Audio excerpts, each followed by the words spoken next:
आधी हकीकत आधा फसाना। उत्तर प्रदेश के एक गांव में महादेव का एक छोटा सा मंदिर है जिसमें एक प्राचीन काल का शिवलिंग मौजूद है। अब शिवलिंग कितना पुराना है ये तो कोई भी नहीं जानता, लेकिन गांव वाले बताते हैं कि शिवलिंग पहले से वहां मौजूद था और उसके आसपास मंदिर बना दिया गया। दावा ये किया जाता है कि हर रोज सुबह जब मंदिर के दरवाजे खुलते हैं तो शिवलिंग पर जल अभिषेक के निशान मिलते हैं, जबकि रात में मंदिर में कोई नहीं रहता और आसपास कड़ा पहरा भी होता है। गांव वालों के मुताबिक ये काम दो अदृश्य योद्धाओं का है जो रोजाना मंदिर में पूजा करने आते हैं। जब वो आते हैं तो अचानक मौसम बदल जाता है, तूफान उठता है, बादल बरसते हैं और जब तक सब नॉर्मल होता है और लोग मंदिर में पहुंचते हैं तो उन्हें शिवलिंग पर फूल चढ़े दिखाई देते हैं, जल अभिषेक के निशान दिखाई देते हैं। अब आप जानते हैं कि वो योद्धा कौन है। वो योद्धा महादेव के सबसे बड़े भक्त माने जाते हैं। पहला अश्वत्थामा और दूसरा आल्हा।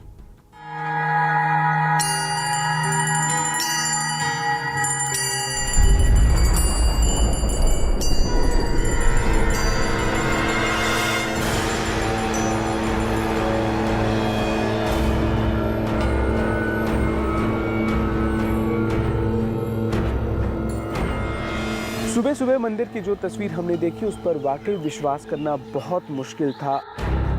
यहाँ पर चमत्कारी मंदिर है।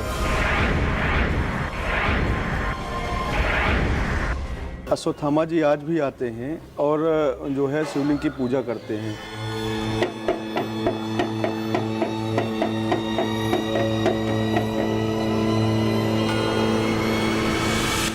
यहाँ पे अश्वत्थामा आते हैं, वो पूजा कर जाते हैं। बहुत लोगों ने जानने की कोशिश की लेकिन पता नहीं लगा पाया, लोगों ने पता नहीं चल पाया कि किसने पूजा है। तीन तरफ से बहती नदी और पानी में खूंखार मगरमच्छों का खौफ। चौथी दिशा में पसरा हुआ घना और भयावह जंगल।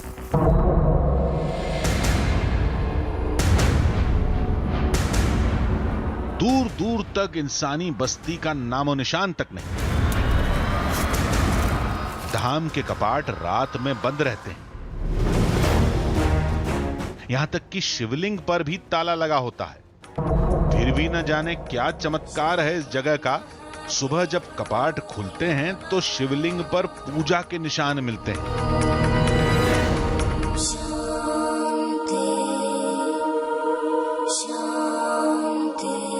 लोगों के मुताबिक ये काम महाभारत काल के एक योद्धा का है।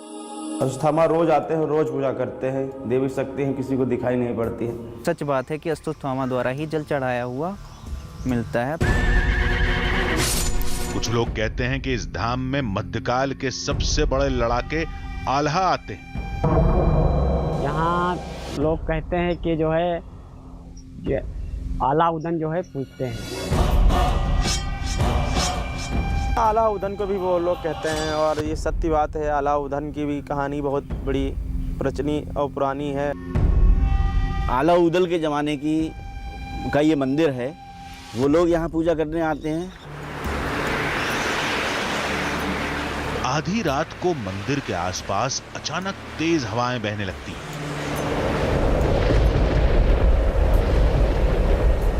बिजली चमकने के साथ तेज बारिश शुरू हो जाती है। उसी वक्त नदी के आसपास रहस्यमयी हलचल शुरू हो जाती है। फिर पैरों के दो निशान दिखाई देते हैं। कदमों के वो निशान सीधे शिवलिंग तक जाते हैं और वहां से अचानक गायब हो जाते हैं।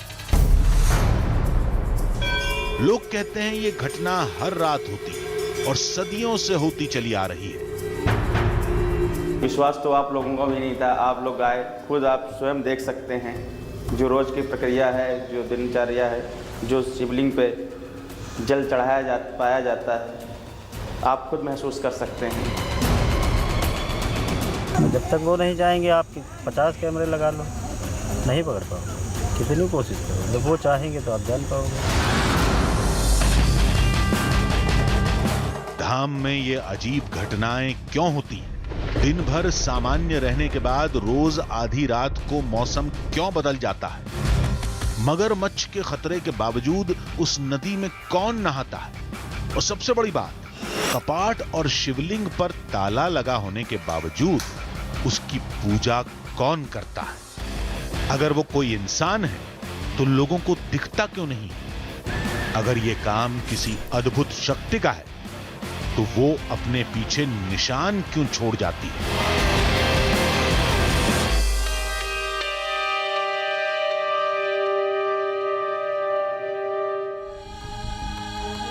आधी हकीकत आधा फसाना। देखिए, अश्वत्थामा का इतिहास 5000 साल से भी ज्यादा पुराना है, जबकि आल्हा की कहानी 12वीं शताब्दी की है। ऐसे में इस बात पर विश्वास करना कि ये दोनों योद्धा आज भी उस मंदिर में पूजा के लिए आते हैं थोड़ा मुश्किल है। लेकिन गांव वाले जो उस मंदिर के आसपास रहते हैं वो इस चमत्कार पर शिद्दत से यकीन करते हैं और उनके इसी यकीन ने हमें मंदिर में जाने के लिए मजबूर कर दिया। मंदिर में जाने के बाद जो सबसे पहली चीज़ हमने देखी वो ये कि मंदिर में पहुंचने का सिर्फ और सिर्फ एक ही रास्ता था। गांव वालों ने हमें बताया कि इस रास्ते पर कई बार कड़ा पहरा भी बिठाया गया है, कई बार शिवलिंग को साफ करके गर्भगृह में ताला भी लगाया गया है। उसके बावजूद भी मंदिर में चमत्कार की कहानी नहीं बदलती। मैं तुम्हें श्राप देता हूं अश्वत्थामा, तुम्हारे ये घाव कभी नहीं भरेंगे।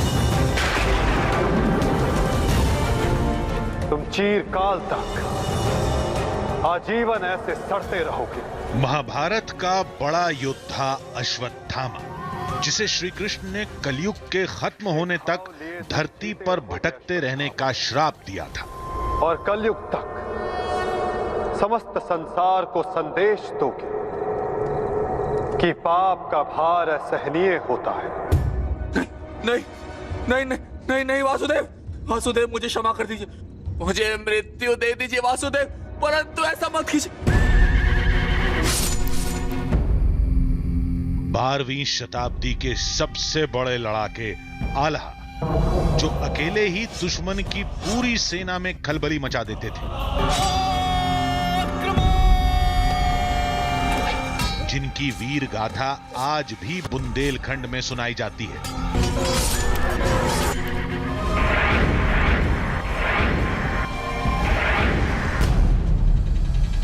कहते हैं उस चमत्कारी धाम में ये दोनों योद्धा आज भी अपने आराध्य की पूजा करने आते हैं।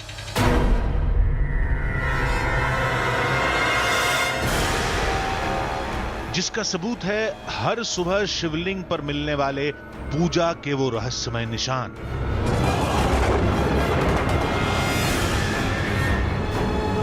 इस रहस्य को सुलझाने के लिए हम पहुंच गए उत्तर प्रदेश के लखीमपुर शहर में।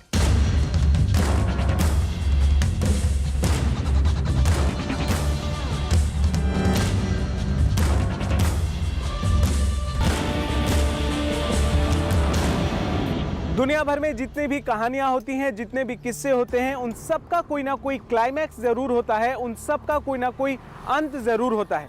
लेकिन यदि बात भारत की हो और वो भी महाभारत की, तो ये जरूरी नहीं है। नमस्कार, मेरा नाम जितेश है और आज हम पहुंचे हुए हैं यूपी के लखीमपुर में।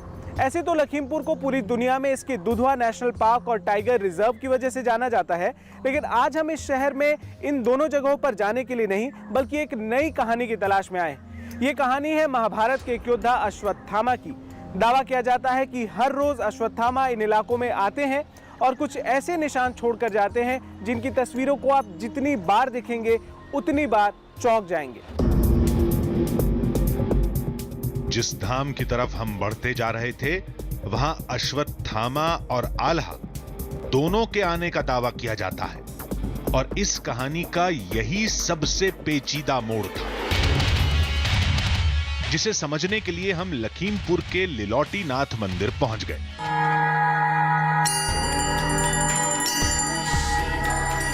महादेव का यह धाम एक सुनसान इलाके में था। आसपास एक भी बस्ती नहीं थी। पूरी जगह को नदी ने 3 तरफ से घेर रखा था और धाम के पीछे बेहद घना जंगल था। दिन के समय में आसपास के गांव वाले पूजा करने पहुंचे थे, लिहाजा मंदिर में थोड़ी चहल पहल थी। लेकिन धाम के गर्भगृह में एक अजीब चीज देखने को मिली। शिवलिंग को लोहे के एक जाल में रखा गया था। ऐसा हम पहली बार देख रहे थे। बताया गया कि किसी ने यहां के चमत्कार को चुनौती देने के लिए यह जाल बनाया था। इस धाम से जुड़ी ऐसी मान्यताएं ही इसे रहस्यमयी बनाती हैं। यहाँ ये मंदिर बहुत ही पौराणिक मंदिर है।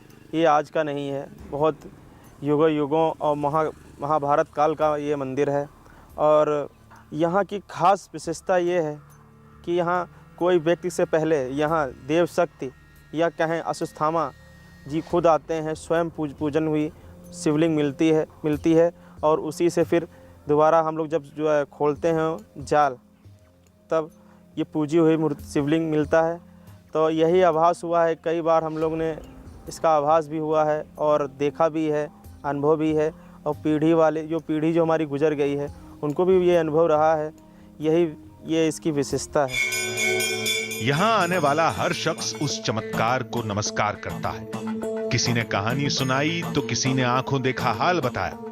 लोग कहते हैं कि यहाँ आला उदल के ज़माने का ये मंदिर है और वहाँ के जो शायद जो लोग अमर हैं आला उदल में से, वो लोग यहाँ पूजा करने आते हैं। लेकिन सबसे ज़्यादा जो कहानी है यहाँ की, वो महाभारत काल के अश्वत्थामा। पौराणिक कथाओं के आधार पर अश्वत्थामा के यहां आने की वजह समझ में आती है, जिसके मुताबिक अश्वत्थामा को कृष्ण के श्राप से मुक्ति के लिए भगवान शिव की पूजा करते रहना है। इसीलिए देश के कई शिवालयों में अश्वत्थामा के देखे जाने का दावा किया जाता है। लेकिन इस जगह का भला आल्हा से क्या संबंध है? आल्हा यहाँ कन्नौज से जब आए हैं वसूली करने, गांजर की वसूली करने के लिए, उस युग में मतलब ये पूरी हिस्ट्री मतलब वो थी, मतलब उन्हीं की राजधानी थी आला की। कन्नौज और पूरा मतलब ये गांजर इलाका है, लखीमपुर इलाका है, ये गांजर इलाका है। ये यहाँ के राजा लोग मतलब उनको कर नहीं देते थे आला को। जब कर नहीं देते तब वो आके यहाँ पे रुके हैं, समझ लीजिए, कोठियाँ बनाई और रहे, यहाँ से पूरी अपनी वसूली की, ये समझिए। और फिर बाद में यहाँ गए मतलब समझ लीजिए विजय करके, मतलब शंकर जी की पूजा करते थे प्रतिदिन यहीं पे। ये मूर्ति हजारों वर्ष पुरानी बताया ना आपको, मतलब काफ़ी पुरानी है, द्वापर युग की मूर्ति है। लोग बताते हैं कि रात के वक्त धाम में बहुत अजीब सी घटनाएं होती हैं। रात के सन्नाटे में घंटे की आवाज सुनाई देती है, किसी के कदमों की आहट मिलती है, एक साया मंडराता हुआ दिखता है। अगर किसी ने उसे देखने की कोशिश की तो वो अनहोनी का शिकार हो जाता है। तो एक बार रात में लगभग 12 बजे के बाद का टाइम था, शायद कोई चिड़िया बजाएगी, घंटा पर लगेगा उसका तो बहुत हल्के बजेगा। हम मनुष्य जब कोई घंटा बजाते हैं तो पूरे ताकत से बजाते हैं, उसकी आवाज़ गूंजती है। और रात में आवाज़ इतनी ज़्यादा गूंजी घंटे की कि हम एकदम उठ के बैठ गए। हमने कि घंटा किसने बजाया रात में? तो यहाँ लोगों से हमने कहा तो बोले चुप रहो, ये बोला नहीं जाता है घंटा किसने, टोका नहीं जाता है, पूजा कौन कर रहा है। फिर हमने तय किया कि शाम होने से पहले हम चमत्कार से जुड़े हर पहलू को देखेंगे और अपने हिसाब से समझेंगे। हम मंदिर के पास बहने वाली नदी के किनारे पहुंचे, जहां दिन में भी सन्नाटा पसरा था। इसकी वजह थी ये चेतावनी। लीलोटीनाथ मंदिर के बिल्कुल उत्तर दिशा में बहने वाली ये वो जुनई नदी है जो मंदिर को एक तरह से नेचुरल प्रोटेक्शन देती है। जो उस तरफ लैंड मास है, यानी उत्तर की तरफ, नॉर्थ की तरफ मंदिर के, उसके बीच से ये नदी बहती है, जिसकी वजह से वहाँ से इस तरफ आ पाना मुमकिन नहीं है। हमने आपको पहले दिखाया कि सड़क से सिर्फ एक रास्ता है मंदिर तक पहुँचने का, पीछे भी जंगल है, दूसरी तरफ भी जंगल है, तो यहाँ पर कोई भी आसानी से नहीं आ सकता। और रात के वक्त तो बिल्कुल नहीं, क्योंकि यही वो जुनई नदी है जहाँ पर मगरमच्छ भी रहते हैं, जिसकी वजह से कोई यहाँ पर आने का खतरा नहीं उठा सकता जो सीधे सीधे इसे पार करके आ पाए। सड़क की तरफ से एक ही रास्ता बचता है और मंदिर के दरवाजे हर तरफ से बंद कर दिए जाते हैं। फिर भी रात में वो कहाँ से वो शक्ति आती है, कहाँ से वो व्यक्ति आते हैं जो मंदिर में पूजा करके चले जाते हैं, उसके निशान तो मिल जाते हैं, लेकिन यहाँ पर कौन आता है ये कोई नहीं जान पाता। आज हमें हर कीमत पर धाम से जुड़े हर रहस्य को सुलझाना था। हम पीछे के जंगल में भी जाना चाहते थे, तब तक शाम हो चुकी थी और अंधेरे में जंगल में जाना सही नहीं होगा, ये सोचकर हमारे कदम धाम की तरफ बढ़ चले। अचानक मौसम का रुख नाटकीय ढंग से बदल गया।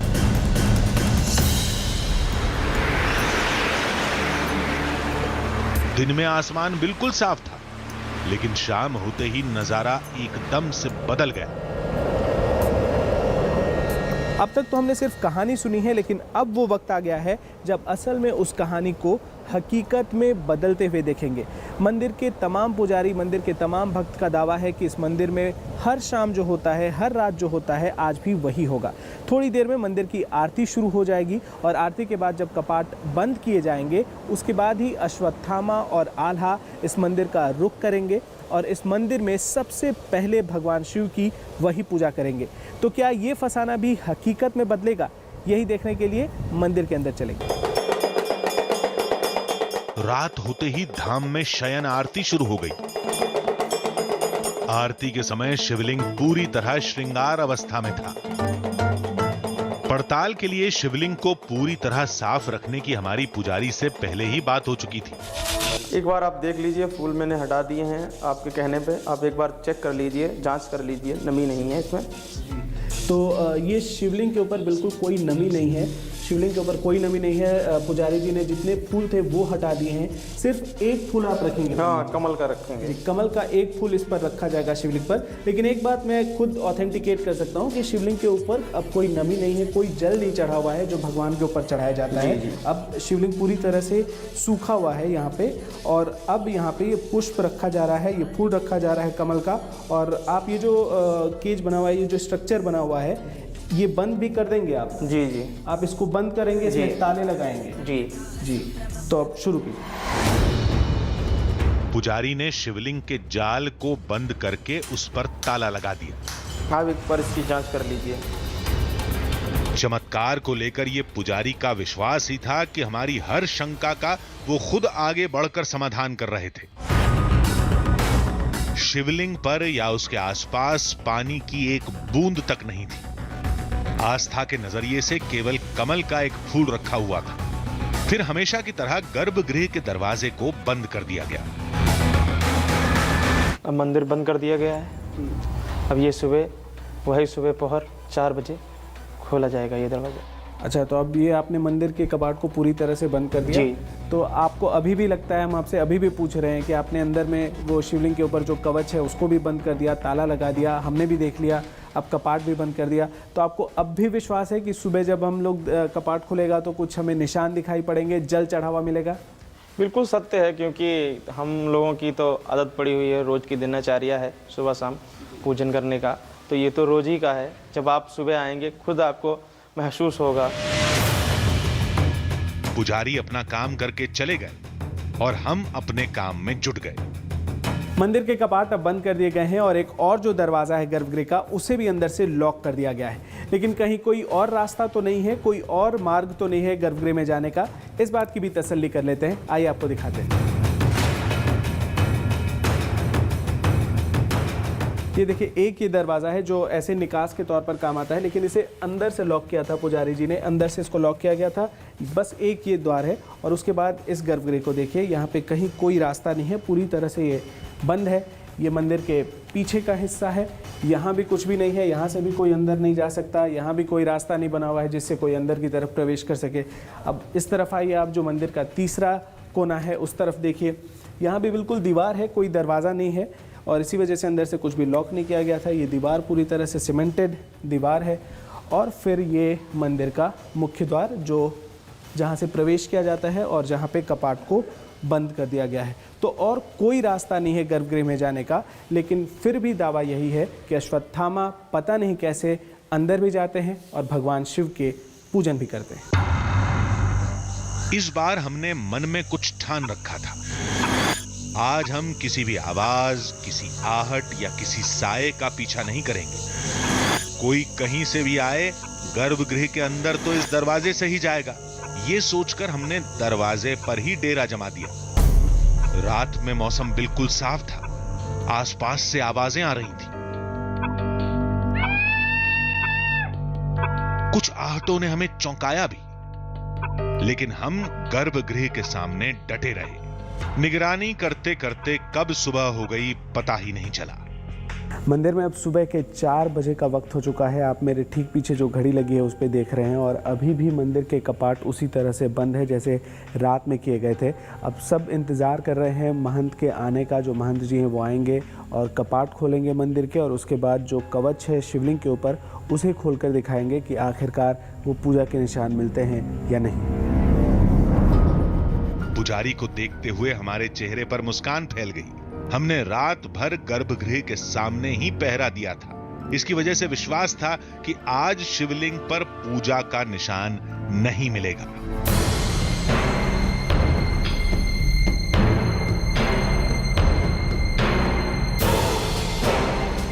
गर्भगृह में शिवलिंग वैसे ही लोहे के जाल में बंद था। पुजारी ने जाल को खोलना शुरू किया।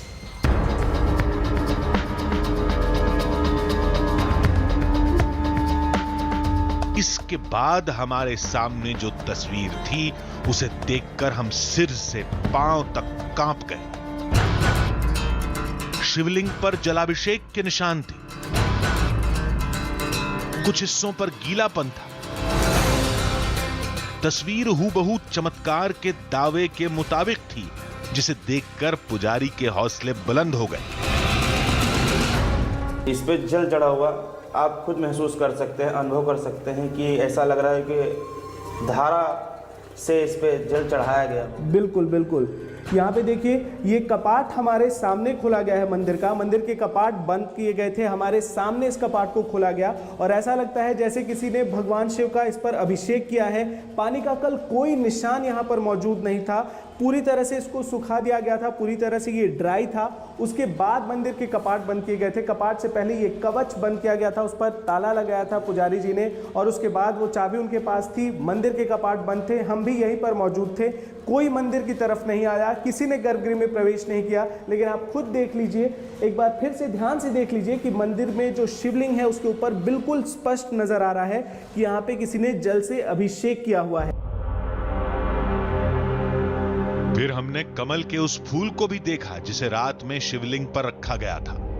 तो ये जो देखिए ये कमल का फूल रात में चढ़ाया गया था यहाँ पे श्रृंगार के बाद और यहाँ पर भी पानी नज़र आ रहा है, यहाँ पे भी जल नज़र आ रहा है। ये कमल का फूल ही शिवलिंग के ऊपर था। इसके ऊपर तो जल के निशान है ही, यहाँ पे तो लग ही रहा है कि नमी है और यहाँ पे किसी ने शायद जैसे जल चढ़ा हो ऐसा नज़र आ रहा है। पानी की धार बिल्कुल साफ साफ नज़र आ रही है क्योंकि जो चंदन लगाया गया था उसके ऊपर ये निशान आप देखिए। इस तरफ से भी एक निशान है, इस तरफ से भी एक निशान है, सामने की तरफ भी एक निशान बना हुआ है और यहाँ पर ऐसा लगता है कि जल चढ़ा हुआ है। लेकिन जो कमल का फूल था उसके ऊपर भी अंदर तक देखिए, अंदर के लेयर तक ऐसा लगता है कि नमी है, पानी है, जल है इसके ऊपर, ये साफ साफ दिखाई पड़ रहा है। मंदिर के पुजारी बढ़ चढ़कर शिवलिंग पर बने पूजा के निशान को दिखा रहे थे और फिलहाल हमारे सामने भी इस बात को मानने के सिवाय कोई चारा नहीं था। लेकिन इन दो तस्वीरों ने हमारे दिमाग को झकझोर कर रख दिया था। थोड़ी ही देर में चमत्कार की ये कहानी गांव में फैल गई और भक्तों की भीड़ जमा हो गई। लेकिन हमारे दिमाग में कुछ और ही चल रहा था। फिर हमने दूसरे दिन भी पड़ताल जारी रखने का फैसला किया। पहले दिन की तस्वीर ने हमें पूरी तरह से उलझा दिया था। सारी रात गर्भगृह के दरवाजे पर पहरा देने के बावजूद शिवलिंग पर पानी के निशान कहां से आए? यकीन मानिए हम बुरी तरह से उलझ गए थे, लेकिन हमने फैसला किया कि अगले दिन हम इस रहस्य को सुलझा कर ही दम लेंगे। प्लान ये था कि इस कहानी के हर पहलू की तह तक जाया जाए। पहली रात हमने गर्भगृह के बाहर काटी थी, दूसरी रात हम मंदिर के चप्पे चप्पे को छानेंगे। लेकिन जब हमने ऐसा किया तो यकीन मानिए हम अपने जाल में खुद ही फंस गए।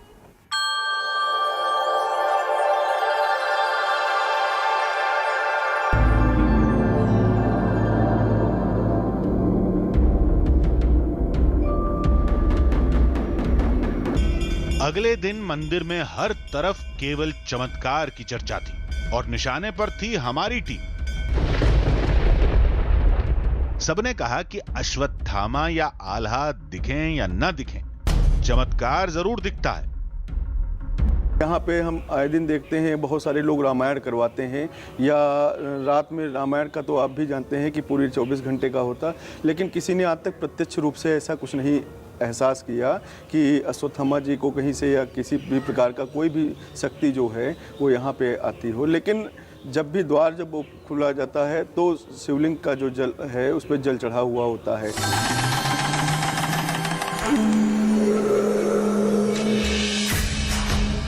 महादेव के उस अदृश्य भक्त को भले ही किसी ने नहीं देखा हो, लेकिन इंसान जैसी आकृति दिखने की बात सभी ने बताई।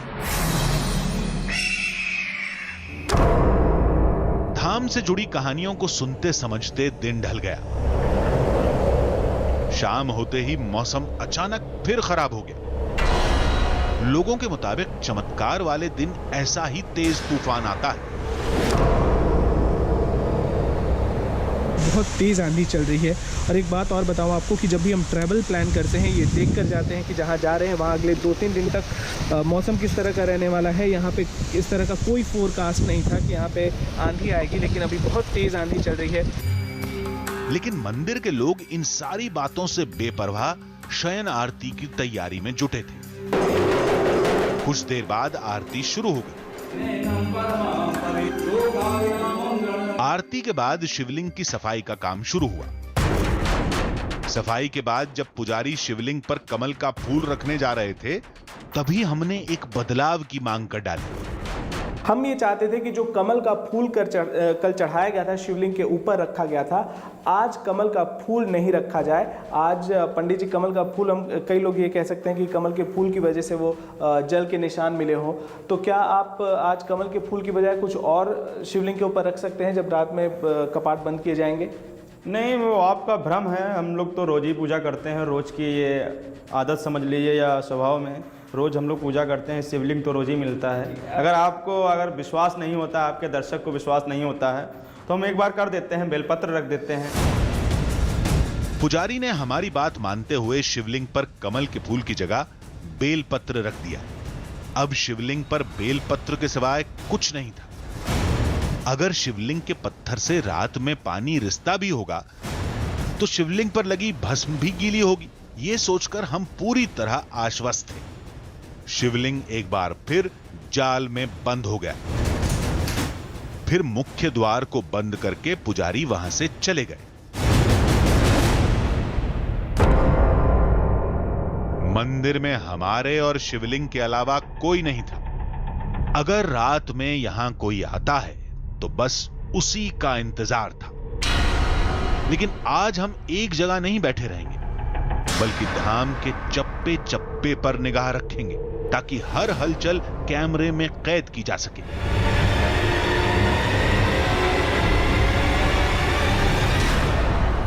हम मंदिर के पीछे के इलाके में है, जो जंगल का इलाका शुरू हो जाता है उस इलाके में है, और यहाँ पर देखने की कोशिश कर रहे हैं कि यहाँ पे क्या कोई हलचल होती है। एक तो अंधेरे की वजह से कुछ भी देख पाना मुश्किल है, सिर्फ हमारे कैमरे की लाइट की वजह से आप हमको देख पा रहे हैं।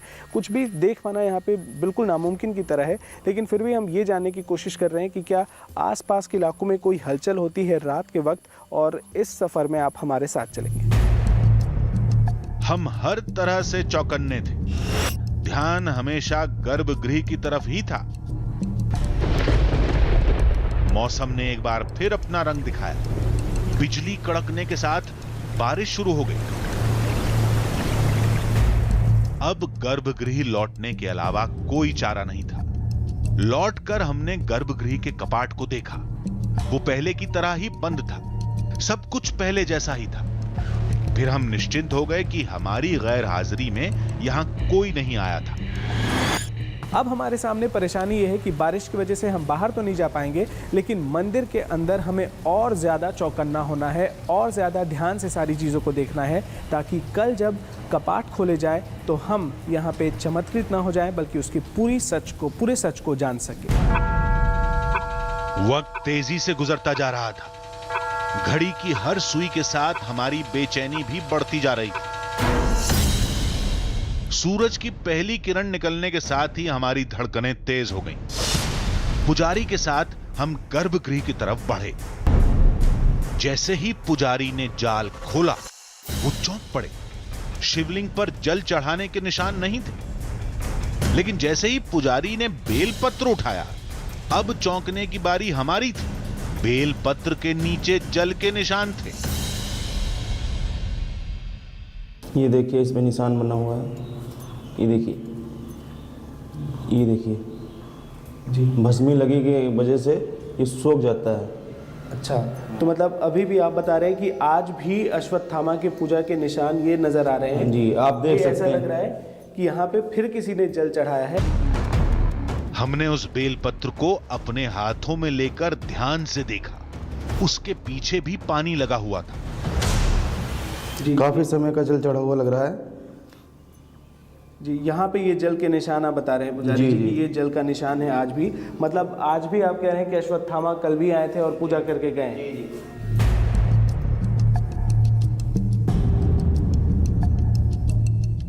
लगातार 2 दिन तक हमने पूरी चौकसी बरती।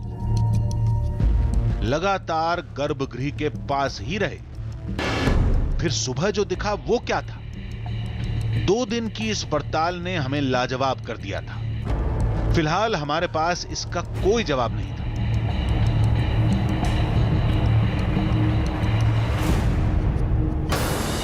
फिर हमें लगा कि धाम से जुड़े रहस्यों के जवाब विज्ञान से ही मिलेंगे। हमने दिल्ली में एक विशेषज्ञ से बात की। हम उनके पास पहुंचे और धाम के चमत्कार से जुड़ी हर तस्वीर दिखाई।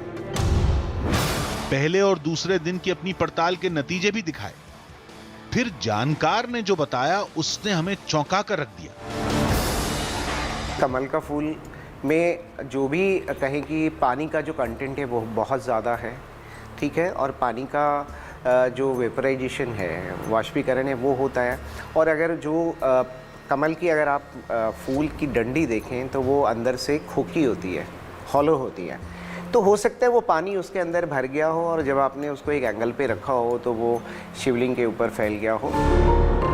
जानकार के मुताबिक धाम में होने वाली घटना जिसे लोग चमत्कार मानते हैं वो कोई चमत्कार नहीं बल्कि एक प्राकृतिक घटना है। कोई भी जो भी फ्रेश चीज़ है, फ्रेश कब होती है? जब हम कहते हैं कि उसमें पानी की जो मात्रा है ज़्यादा है, मॉइस्चर ज़्यादा है, और जैसे ही हम उसको बाहर रखते हैं डिहाइड्रेशन होने लगता है। डिहाइड्रेशन का मतलब जो उसमें पानी है वो अगर बाहर ज़्यादा गर्मी है तो हम देखते हैं कि वो सूख जाती है, ठीक है। तो अगर वो उसकी जो कहें कि उसको जो रखने का तरीका है वो ऐसा है कि उसका जो कांटेक्ट सरफेस है वो पत्थर के नीचे आ रही है, तो वहाँ पे जो वाष्पीकरण होगा उस जो पत्ती की लोअर साइड से, वो फिर कंडेंस हो जाएगा पत्थर के कांटेक्ट में आने पे, तो आपको वो दिख सकता है। तो ये एक पॉसिबल एक्सप्लेनेशन है, क्योंकि मैंने वो चीज़ देखी नहीं, इसलिए मैं एक वैज्ञानिक होने के नाते किसी निष्कर्ष पे नहीं पहुंचूंगा। ये हमारी पड़ताल का नतीजा नहीं बल्कि विशेषज्ञ की अपनी राय थी, जो धाम से जुड़े लोगों से इत्तेफाक नहीं रखते। ये जरूरी भी नहीं है कि हर पक्ष एक दूसरे के तर्कों को माने, लेकिन इस बात से कोई इनकार नहीं कर सकता कि वो धाम महादेव का है और भगवान के आगे सभी सिर झुकाते हैं। ये आस्था ही सबसे बड़ी हकीकत है। आधी हकीकत आधा फसाना। पौराणिक ग्रंथों में देवदूत की अलौकिक शक्तियों का जिक्र मिलता है, लेकिन क्या यह मुमकिन है कि आज किसी इंसान के शरीर में वो शक्तियां समा जाएं? किसी इंसान को एक ऐसी सिद्धि हासिल हो जाए जिसके जरिए वो वक्त के पहिए को अपने मन मुताबिक चला सके? अब आप कहेंगे कि भला ये कैसे मुमकिन है, लेकिन आज हम आपको एक ऐसे दरबार में लेकर चलेंगे जिसके स्वामी के बारे में ऐसी शक्ति होने का दावा किया जाता है। कहा जाता है कि बाबा का दरबार सजता है और कई फरियादी वहां पर आते हैं, लेकिन बिना उन लोगों से मिले ही बाबा उनकी फरियाद जान लेते हैं। यानी जो लोग अपना दुख बताने के लिए वहां पर आते हैं उनके बारे में पहले से ही महाराज सब कुछ जानते हैं। हमें लगा ये जरूर कोई ट्रिक होगी, लेकिन हम गलत थे।